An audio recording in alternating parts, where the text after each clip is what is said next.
Good morning. This is LAUREL. And I'm PRUDENTE, and this is Thomasian News Today. At the top of the hottest news, Growling Tigers fall to the Blue Eagles in Game 2 of the UAAP Championship. A Thomasian fell victim to a stabbing incident caused by a fraternity row. 2012 bar exams takes place again in UST for the whole month of October. The University of Santo Tomas entrance test showed much improvement in the traffic system. In a rematch of the 2006 UAAP Men's Basketball Finals, the UST Growling Tigers and the Ateneo Blue Eagles faced off again to dispute this year's cage title. The Eagles won Game 1 last week, 83-78. The Tigers, however, were determined to relive what happened 6 years ago in Game 2 on Thursday. What happened in Game 2? Randolph Youngson has the story. Sophomore Kiefer Avena led the Ateneo Blue Eagles with his 22 points en route to their unprecedented 5th straight UAAP championship under Coach Norman Black as they humbled the University of Santo Tomas Growling Tigers 65-62 in their Game 2 encounter Thursday at the Smart Araneta Coliseum. Finals MVP Nico Salva capped off his collegiate career by contributing 8 points, while Greg Slaughter added 15. Team captain Jeric Fortuna was the lone Tiger to hit the double digits with his 20 markers, while Jeric Teng only had 9 points. Cameroonian Kareem Abdul struggled with his 8 points, while returning Aljan Mariano only had 4. Coach Pido Arencio commended his squad for his team's effort this season. Wala na akong sasabi kasi finals eh. Hindi man pinag-uusapan itong team na ito eh. Magaling lang talaga si Coach naman na isip niya na itong UST team, parang yun na magiging ano sa kanya. Alam niya na ito makakalaban niya sa finals. Fortuna, who played his last game in the UAAP, says he is proud of the team's accomplishment this season.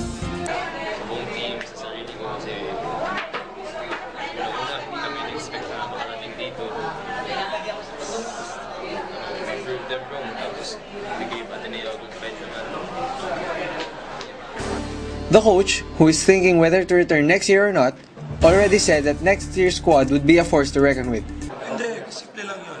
Learning experience para sa mga bata. Kasi ako lang ang naiwan dyan na pati ibang staff ko na nasa championship eh. Hindi katulad nila Coach Norman, veterano na lahat dyan sa championship game. Pero ang positive lang dito, medyo nakatikim na ng finals ng mga bata. Siguro by next year, mas titibay sila.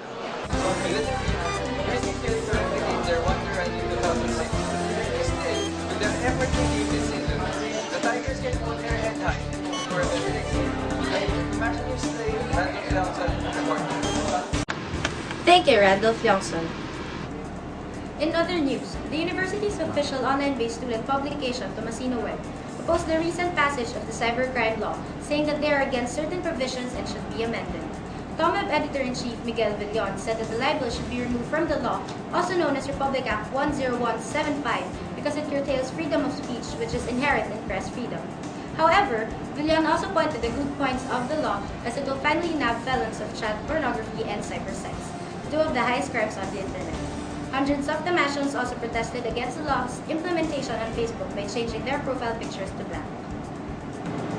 Meanwhile, the stabbing of a Thomasian student that occurred inside the FEU campus last October 2 has resulted in an outcry for justice by the Thomasian community. The incident was said to have been the result of a war between two fraternities. 6 students were already charged with frustrated murder. Here is Francis Valenton for the report. Joan Lourdes Reyes, a student from the UST Faculty of Engineering majoring in Information Technology, was stabbed inside the FEU campus in Moraita, where she was there to watch a film showing event. Reyes suffered stab wounds in her back and abdomen and is currently confined at the Chinese General Hospital. Police have already filed for stated murder charges against 6 FEU students who are still at large. According to the statement issued by Alberto III, the Director for External Relations and Admissions of FEU last Wednesday, students involved in the stabbing incident will be expelled once proven guilty. The suspects is still unknown based on reports. However, according to a Tau Gamma Phi member who was exclusively interviewed by Thomasian News today and wished anonymity, says that the incident was a result of a long rivalry between fraternities Alpha Phi Omega, or APO, and Tau Gamma Phi, as the victim was a member of Tau. Yung babae yun, hindi siya sasaksakin ng walang dahilan. Sigurado may kasalanan yun, or ano, ito may, yun, dahil sa fraternity. Yung sa, pero yun nga na, nakakagulat kasi sorority sila. Subgroup ang sorority ng frat. An officer of APO, who also spoke on condition of anonymity, defended this fraternity and says that the incident was a retaliation to Tau, triggered by group conflicts, and that people should not be bothered as these things have been happening for 100 years already. They just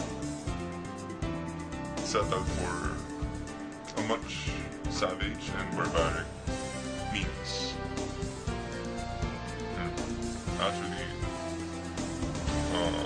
the way they approach it was actually like the old times, because 70s, 80s, I guess up to 90s, those were the expected outcomes. While there are calls for implementation of security measures to prevent similar incidents from occurring inside the UST campus, the security office has yet to come up with the details. Ini-implement pa rin namin yung mga existing ng security dito sa university. Visitors. For Thomasian News Today, this is Valenton reporting. In other news, USC's official student publication, The Varsitarian, drew flack from students and faculty members alike from the Ateneo de Manila University and the De La Salle University. The editorial, entitled RH Bill, Ateneo and La Salle of Lemons and Cowards, criticized both the professors from the said schools for their support for the RH Bill, while tagging the name of the Catholic institutions. Gaygon, the official publication of Ateneo, posted a column saying that USC was irresponsible for dismissing them as intellectual pretenders and interlopers. The Lasallian, on the other hand, stressed that respect should be given to everyone regardless of affiliations. USC also released a statement supporting the said editorial, but affirmed that they do not dictate the views and opinions of the Varsitarian staffers. Thomasian students as well took to Facebook and Twitter their ire towards the Varsitarian and to apologize to the schools involved. Meanwhile, the first of 4 in the series of the 2012 bar exams took place once again in UST last October 7.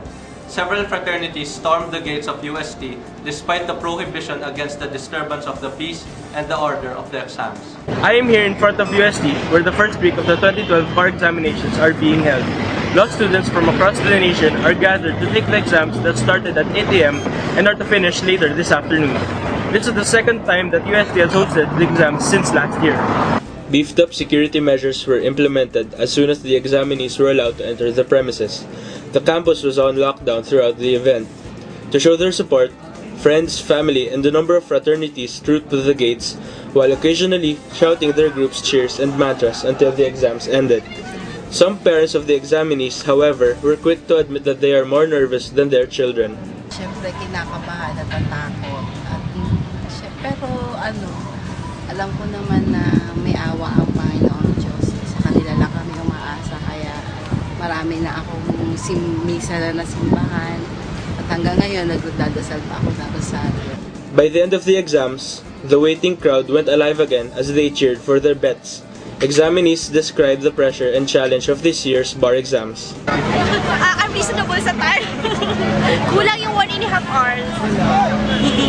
Super hirap. Kaya dapat palang as early as first year kayo, mag-invest na kayo, magbasa na kayo ng modal.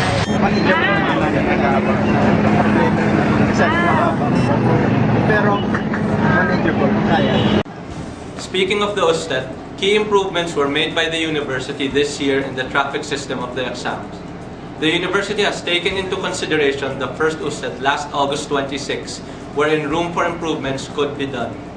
There were complaints of the event being disorganized and confusing. Here is Angela Bayona for their full report. Exams were taken at the St. Raymond's Building, Alberto's Magnus, and the Benavides Building. Office for Admissions Director Dr. Marie-Ann Vargas says that during the August 26 exams, she observed and took note of areas and processes that can be improved. So one of the major change there is to have somebody who will take care of the crowd for each of the 3 buildings. What I would call the crowd control group before. Yes, that somehow made everything a little bit better or much better than how it was last August 26. Yeah. The streets outside the exam venues were blocked to prevent vehicles from passing and provided passages on either side of the building for the examinees. For the convenience of vehicle owners, an entryway was set up at the Plaza Mayor to allow a smoother traffic flow. The security guards were able to keep this order at a minimum by patiently assisting concerned parents who easily conform to the university's regulations. May post-evaluation kami after ng STED. So, kailangan may improve yung sistema. Pero sa nakita ko dun sa last na STED, maganda yung coordination ng parents. So, sumusunod sila. So, improve lang namin yung sistema. So, walang binago. Okay na po yan. For Thomasian News Today, this is Angela Bayona reporting. Thank you, Angela. Now in other news, the University of Santo Tomas Mechanical Engineering or ME Department plans to have more intensive training programs despite placing 6th in the top 7 performing schools nationwide. Department Chairman Nelson Pasamonte says that aside from the refresher classes provided by UST, the faculty might also add in-house reviews following the recent board exams held last September 23 to 24. In the recent board exam held this October, Thomasian ME takers achieved a higher passing rate of 84.26%, but no one reached the top 10. It was in 2003 when UST last topped the board with a passing rate of 90%, causing them to conduct reviews. This is a stark contrast to the Electrical Engineering Board last September, wherein 2 Thomasians topped the exam. Meanwhile, in the field of sports, the UST Tiger Paddlers grabbed their 3rd straight UAAP title by blanking the De La Salle University Archers 2-0 in Season 75 in spite of the different system brought by a new coach. Held at the Ateneo Blue Eagle Gym last October 4, the Tiger Paddlers swept the best-of-3 series in contrasting fashion to give Coach Joseph Cruz a championship in his first season. UST was pushed to a winner-take-all 5th game in the first bout, but the Paddlers ultimately came out on top as team captain Martin Diaz dominated Kenneth Yu of LaSalle 11-4, 11-7, 11-5. In the second bout, the Tiger Paddlers made quick work of LaSalle by sweeping them in 3 games, capped by the victory of Noriel Pantoa and Alberto Bazar over the Green Archers tandem of Chong Tan and Ted Yu 11-7, 14-12, and 11-8. Diaz was named this season's most valuable player. University of Santo Tomas big man Karim Abdul barged into the UAAP Men's Seniors Basketball Division's Mythical 5 after helping lead UST to this year's finals. The awarding ceremony took place at the Smart Araneta Coliseum prior to Game 2 of the finals between the UST Tigers and the Ateneo Blue Eagles. The Cameroonian import finished the regular season averaging 16.9 points per game to go, along with 12.3 rebounds, leading the Tigers in both statistics. Abdul finished second in this year's Most Valuable Player race after ending the season with 76.21 statistical points. Also included in the Mythical 5 along with Abdul and Parks were FEU guard Terrence Romeo, DLSU's Rookie of the Year Jeron Teng, and Ateneo center Greg Slaughter. Again, this is Carol Prudente. And this is Andre Laurel. Tune in again tomorrow for more UST updates. Thank you and good day.